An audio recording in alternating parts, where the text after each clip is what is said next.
Вітаю, друзі! Мене звати Микола Волохов, позивний Абдула. Я командир підрозділу «Терра». Воюємо на Харківському напрямку у складі 3-го армійського корпусу під командуванням Андрія Білецького. Ви на каналі TerraOps, де ми показуємо, як за допомогою безпілотних технологій Україна протистоїть російській агресії. У цій серії ми покажемо, як росіяни спробували провести один із перших своїх весняних наступів, ну і тотальну домінацію FPV-дронів 3-го армійського корпусу. А перед тим, як почати, хочу традиційно подякувати всім тим, хто нас підтримує. А для тих, хто хоче долучитися, маємо актуальний збір. Збираємо на FPV-дрони Камікадзе. Саме ті дрони, якими ми і нищимо за допомогою ваших донатів. Ссылка на збір буде розміщена в описі до відео або за оцим QR-кодом. Також ви можете стати нашими патронами на Патреоні та спонсорами на YouTube. Для патронів і спонсорів у нас є унікальні відео, які ви більше ніде не побачите. Ну і подаруночки там є для вас, звичайно. А якщо немає можливості задонатити, то поставте лайк, напишіть коментар і підпишіться на наш канал. І про телеграм Терри, @TerraOps теж не забувайте. Там всі відео виходять без цензури. Отже, поїхали. Розвідка помітила колону багі з піхотою на борту. Перша машина в якості розвідки їде на певному віддаленні від основної групи. Розрахунок Бехеліт вражає її.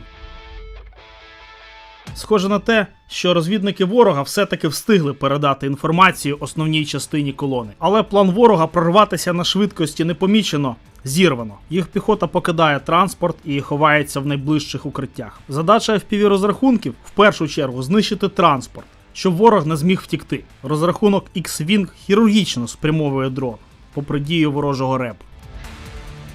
Наступний ФПВ проводить дорозвідку цілей. Всі 3 одиниці техніки виведені з ладу командною роботою 3-го армійського корпусу. Оператор дрону скеровує пташку до наступної групи цілей. Давно ворог не використовував так багато мототехніки за один раз. Тепер, коли частина техніки виведена з ладу, а інша нею заблокована, можна перейти до спілкування з Іванами, що тусуються в ближньому радіусі. Мабуть, в надії заскочити на квадроцикли в перервах між прильотами FPV. Перший Іван смиренно приймає свою долю. Другий викинув спорядження та зброю, проте бігти швидше за дрон йому це не дуже допомогло. Екіпаж, з огляду на те, що в окупанта немає зброї і збити він дрон не може, приймає рішення провести дорозвідку території перед тим, як нанести враження. Відвернулося всього на кілька секунд, Івана вже слід простив.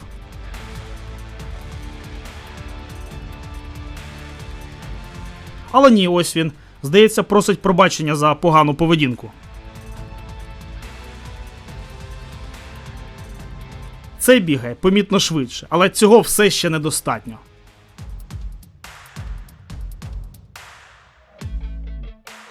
А у цього в руках вже традиційна антидронова зброя – метальна рація. Тепер, коли радіус в декілька кілометрів очищено від ворожої піхоти, можна повернутися до колони і доопрацювати її.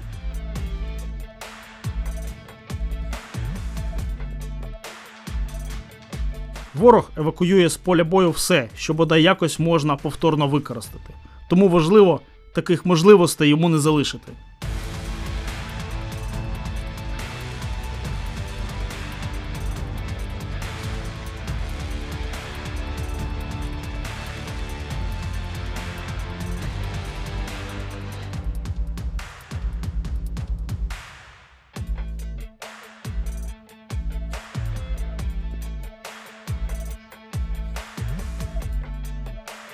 Тут у нас ціла колекція китайського мотопрому. Хоча, як на мене, горять всі вони однаково.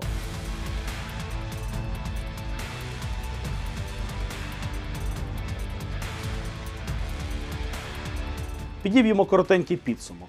Трошечки підсох ґрунт і пробували прорватися на швидкості. Тут головне, що ми їх вчасно спинили. Непрошені гості порозбігалися, але ми їх вчасно познаходили. А потім подобували ту техніку, яка ще теоретично могла бути заведена і використана ворогом. Ну і, друзі, якщо вам подобається те, що ми робимо і як ми це робимо, то підтримайте нас донатом за цим QR-кодом або за номером картки в описі до відео. Станьте нашим патроном на Патреоні, спонсором на YouTube. Але це ще не все. Дехто із незваних гостей залишилося на нічне полювання FPV 3-го армійського корпусу. Продовжуємо.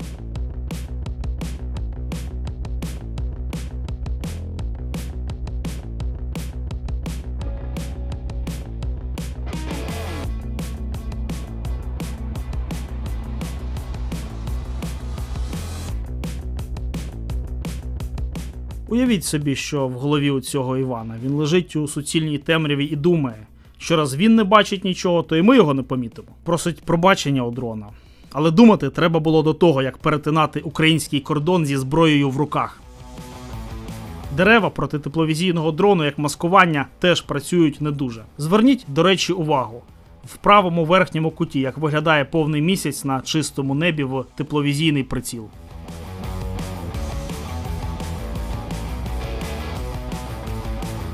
П'ятеро Іванів наче грибочки поховалися в посадці. Один із них відстрілюється. Тим часом пілот спокійно спрямовує дрон таким чином, щоб вразити зараз двох.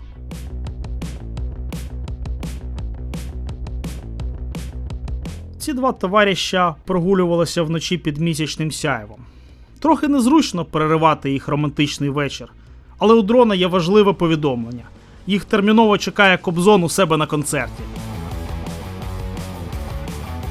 Хотів, до речі, звернути вашу увагу на те, як які своїх не бросають, вчинили з цією штурмовою групою. З моменту знищення техніки пройшло вже досить багато часу, але жодної спроби евакуювати вцілілих. Мабуть, сказали, мовляв, тепер кожен сам за себе. Добиваємо їх, щоб не страждали.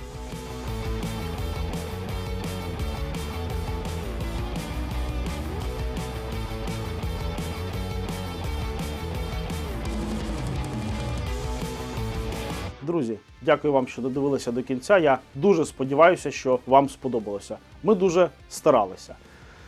Що хочеться сказати? Очевидно, що не полишають спроб прорвати нашу оборону, і ми за допомогою вашої підтримки стоїмо і утримуємо українську землю. Це вже 5-та весна.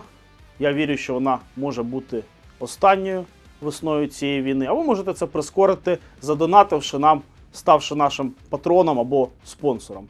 Перемога, друзі, буде за нами, вона буде нашою спільною. Слава Україні!